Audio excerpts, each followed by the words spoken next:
Hola, yo soy Gustavo Rack y este es el sexto video del ciclo destinado a la presentación de los contenidos del capítulo 4 del texto del core. En nuestro video anterior habíamos presentado el juego del dilema del prisionero como el caso típico en el que la persecución del interés particular por parte de los agentes económicos conduce a un resultado socialmente subóptimo. Entre las razones que vimos al final del video, por las que la interacción social que muestra el dilema del prisionero termina con ese equilibrio no cooperativo, que es socialmente no deseable, está que los agentes se mueven exclusivamente movidos por su interés particular. Es decir, solo se preocupan a la hora de tomar las decisiones por sus propios pagos. Lo que vamos a hacer en este video es presentar, ¿sí?, qué ocurriría en el contexto del juego del dilema del prisionero si incorporamos otras motivaciones al comportamiento de los agentes. Vamos a suponer entonces que los agentes pueden estar movidos, motivados por razones distintas a la exclusiva persecución de su interés particular. Y en definitiva lo que vamos a tratar de ver es cómo, si incorporamos esas otras motivaciones, eso tal vez nos permite salir de la trampa de ese equilibrio socialmente no deseable al que conduce la interacción del dilema del prisionero. Y entonces vamos a levantar el supuesto de que los agentes se mueven exclusivamente movidos por su propio interés. De hecho, hay mucho trabajo experimental que muestra que efectivamente las personas al momento de tomar las decisiones rara vez se guían exclusivamente motivados por la persecución del interés particular. Lo que vamos a incorporar entonces es la idea de que los agentes puedan estar preocupados no solamente por su propio bienestar, sino también por el bienestar de otros. Y es allí donde ingresa una de las preferencias sociales que vamos a trabajar o mostrar en el transcurso de este capítulo, y es el altruismo. Vamos a denominar un comportamiento altruista cuando un agente no solamente obtiene bienestar o satisfacción de sus propios pagos, es decir, de lo que él obtiene, sino también de lo que obtienen los demás. Y por esa razón, un individuo, un agente, cuando es altruista, está dispuesto a aceptar un costo, es decir, a renunciar a algo de lo que podría quedarse él, si eso es compensado por un aumento en el bienestar de los otros agentes. Y eso se debe básicamente a que el altruista no solamente obtiene satisfacción o bienestar de lo que él recibe, sino también de lo que reciben los otros. Vamos a ver cómo incorporamos el comportamiento altruista al análisis del resultado del juego del dilema del prisionero. Lo que estamos viendo ahí en el gráfico es un par de ejes cartesianos donde en el eje de abscisas estamos representando los pagos que recibiría Annie, mientras que en el eje de ordenadas los pagos que recibiría Vala. Eso quiere decir que cada punto del plano representa una combinación de los pagos de un jugador y los pagos del otro. Podemos entonces representar a los cuatro resultados a los que podría arribar el juego del dilema del prisionero tal como lo habíamos planteado originalmente. Lo único que tenemos que aclarar es que en el gráfico los puntos están denominados con las siglas en inglés y por lo tanto, en vez de decir SIP, se denota con una I de ICP y en donde debería decir exterminador, se denota con una T de Terminator. Lo otro que deberíamos aclarar es que los términos que aparecen en primer orden siempre corresponden a lo que estamos representando en el eje de abscisas. Por lo tanto, el punto IT nos está indicando que Anil está jugando SIP y Vala está jugando Terminator. Y entonces, en ese caso, los pagos de Anil, recuerdan, eran 1, mientras que el pago de Vala era 4. Lo otro que vamos a mostrar es, en ese plano, lo que se denominan como curvas de indiferencia. Posiblemente muchos de ustedes ya estén familiarizados con el concepto de una curva de indiferencia. Si no es así, la idea que estaba representando una curva de indiferencia es que recoge todas las combinaciones, en este caso serían todas las combinaciones de pagos de Anil y Vala, que a un determinado jugador le reportan exactamente la misma satisfacción o bienestar. Aquí estamos representando las curvas de indiferencia de Anil y estamos mostrando más en específico las curvas de indiferencia de Anil en el caso en que supongamos que Anil se comporta de una manera completamente egoísta, es decir, solo le importan sus propios pagos. ¿Por qué entonces estas curvas de indiferencia son estrictamente verticales? Tomemos una de ellas, cualquiera, por ejemplo, esta de aquí. Lo que está diciendo esta curva de indiferencia es que mientras Anil esté recibiendo 4, a partir de ahí es completamente indiferente entre que Bala reciba 0, 1, 2, 3, 4 o cualquier pago. ¿Y eso qué quiere decir? Básicamente que a Anil solo le importan sus 4 pesos, o rupias, o dólares, y a partir de ahí lo que esté ganando Bala no cumple ningún papel, ningún rol a la hora de establecer el bienestar de Anil. Por eso Anil es totalmente indiferente entre todas estas opciones.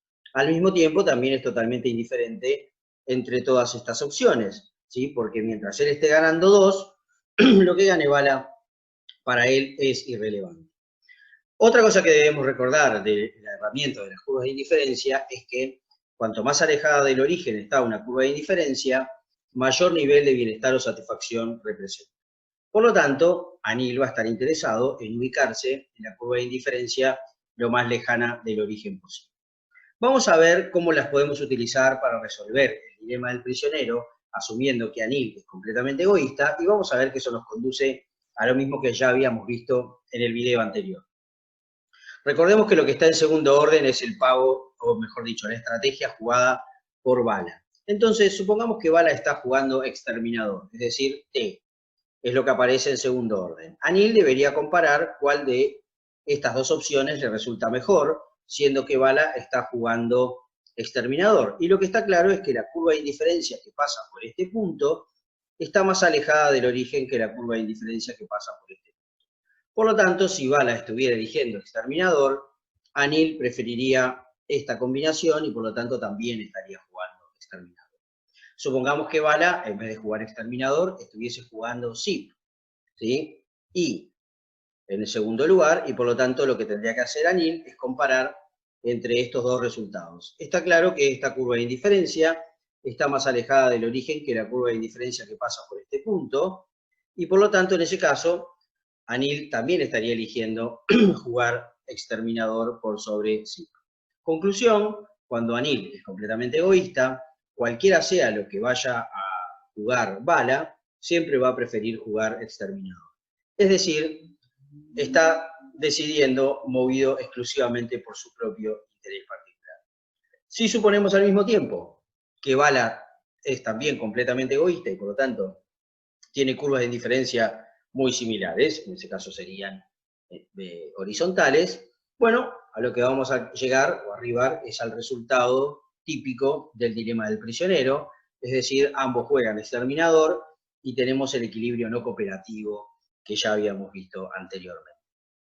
Vamos a ver cómo son las curvas de indiferencia de Anil en el caso que Anil fuese algo altruista, o sea, que no solamente se moviera por su propio interés, por lo que él va a recibir, sino que también obtuviera bienestar de lo que recibe Bala. Veamos que ahora las curvas de indiferencia tienen una cierta pendiente negativa. ¿Y eso qué quiere decir? Tomemos un punto cualquiera, por ejemplo, este de aquí. Si nos movemos hacia la izquierda, vamos a ir a otro punto, y si esos puntos pertenecen a la misma curva de indiferencia, quiere decir que Anil obtiene exactamente el mismo bienestar en cualquiera de las dos situaciones. Pero ¿por qué obtiene bienestar Anil de una situación en la que está recibiendo menos dinero que antes? Bueno, porque como ahora es algo altruista, esa pérdida de bienestar por recibir menos se compensa con el hecho de que Bala está recibiendo más. Y como a él también le preocupan los pagos de Bala, entonces eso hace que se compense la pérdida de bienestar que él estaría sufriendo por cobrar menos dinero. Por lo tanto, cuando Anil es algo altruista, sus curvas de indiferencia tienen una cierta pendiente negativa que muestra que él está dispuesto a renunciar a una parte de sus pagos siempre que eso se compense con un aumento de los pagos del otro jugador. Veamos nuevamente el problema decisorio de Anil, asumiendo que ahora las curvas de indiferencia son estas curvas de indiferencia algo altruistas. Veamos qué pasa cuando compara estos dos resultados, es decir, cuando Bala está jugando Terminator, cuando Bala está jugando Terminator, bien digo, ahora compara estos dos puntos y resulta que la curva de indiferencia que pasa por este punto, la que está graficada aquí en el plano, está por encima de la curva de indiferencia que pasaría por el punto TT. ¿Y eso qué quiere decir? Que si Bala juega Terminator, Ahora, la opción que maximiza el bienestar de Anil es jugar SIP. Veamos qué pasa cuando Vala está jugando SIP. O sea, comparemos estos dos puntos de aquí y nuevamente vemos que la curva de indiferencia que pasa por este punto está por encima de la curva de indiferencia que pasaría por este punto. O sea que si Vala está jugando SIP, Anil maximiza su bienestar jugando también SIP. ¿Y eso qué quiere decir? Que asumiendo que Anil es algo altruista, ahora su estrategia dominante ya no es jugar exterminador, sino que su estrategia dominante es jugar SIP. Dado que es altruista o algo altruista, ahora él está dispuesto a jugar SIP, cualquiera sea la elección del otro jugador. Si al mismo tiempo suponemos que Vala también es algo altruista, al igual que Anil, como el problema del dilema del prisionero es un problema asimétrico, también Vala tendría como estrategia dominante jugar SIP. ¿Y qué nos encontramos entonces?